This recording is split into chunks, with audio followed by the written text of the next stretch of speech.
Imagine being born bearing such a strong stigma that your own father decides to reject your life. This could be just another tragedy forgotten by history, but it was precisely from this beginning marked by pain that one of the greatest lessons of hope in the Christian faith emerged.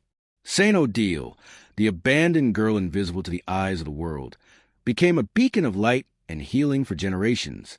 Her journey proves that God's love is capable of transforming rejection into miracles and wounds into testimony. Prepare yourself, because the story you're about to learn about isn't just about a saint. It's about the strength that arises when all seems lost. In the 7th century, Alsace anxiously awaited the heir of one of its most powerful nobles. Duke Alder dreamed of a strong son, capable of perpetuating his lineage. But what happened was the opposite of his expectations. A blind girl was born. The joy that should have filled the castle was drowned out by a wave of shame and fury. This detail, which could have been seen only as a physical fragility, became the little girl's death sentence. Here we learn something powerful.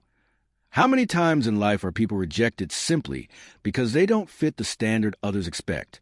The father's decision seemed definitive, but God always writes straight lines on crooked paths. The mother, overcome with grief, intervened, begging that her daughter not be killed. The Duke then imposed a condition. The child could never again appear before him. Thus, the girl was given to a faithful servant, almost as if she had been erased from history. And it is at this point that we can reflect. How many talents today are hidden, stifled by rejection? How many have given up on their dreams because someone in authority told them they were worthless? This early life of Saint Odile shows us how apparent failure can become preparation for something great. She was rejected by her own family, but chosen by heaven to carry out a mission. This is precisely the turning point. Blindness, which seemed to be a source of shame, would be the seal of a unique vocation. Think with me. What if what now seems like her greatest limitation is actually the stage for her greatest miracle? This is the key to understanding the next steps in the life of this young woman, who, even hidden, was already being watched by God. While the world rejected her, God's providence took charge of writing a different destiny for that child.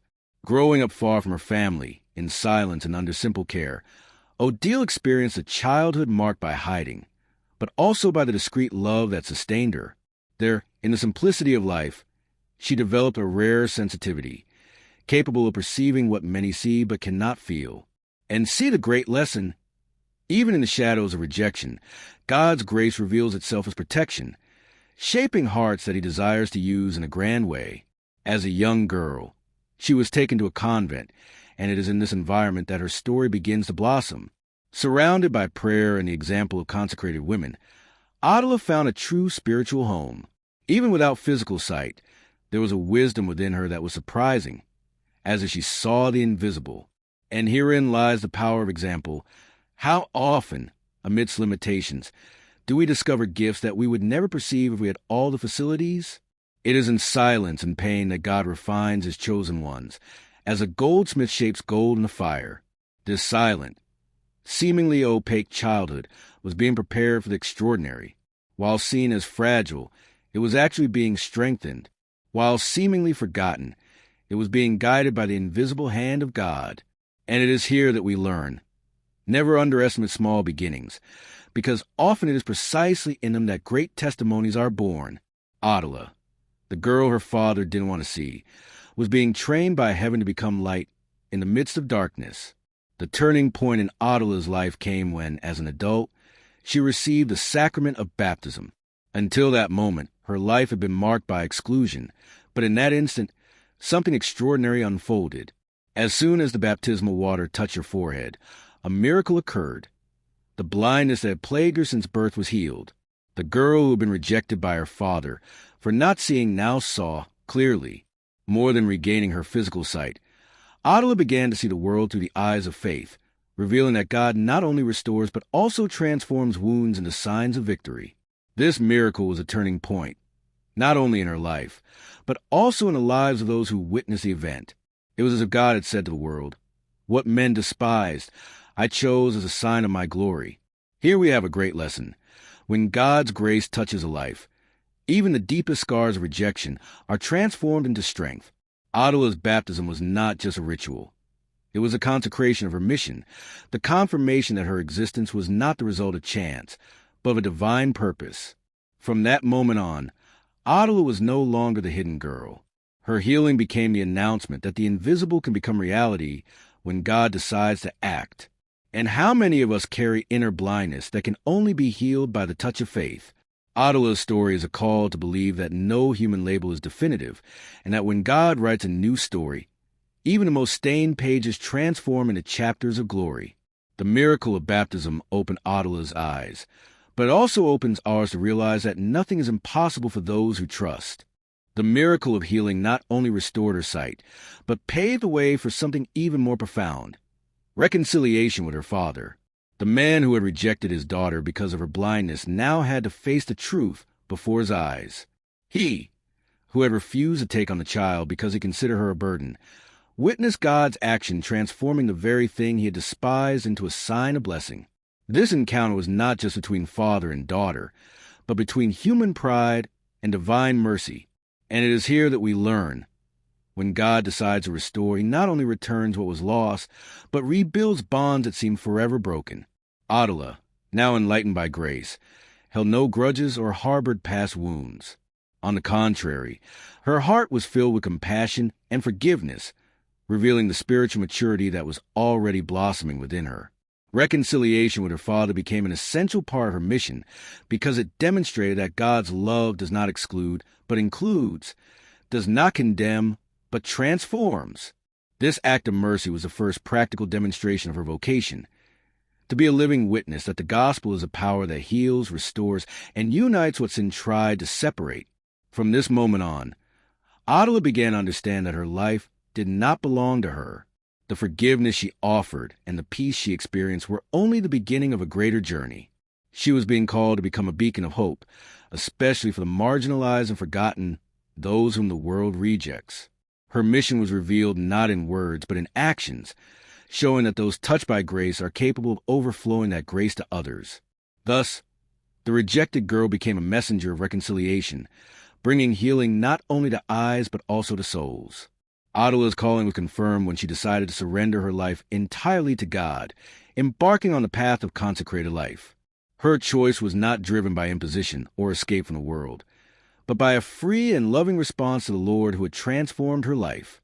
In the cloister of the monastery, she found not a space of isolation, but an environment of plenitude, where her intimacy with God deepened each day.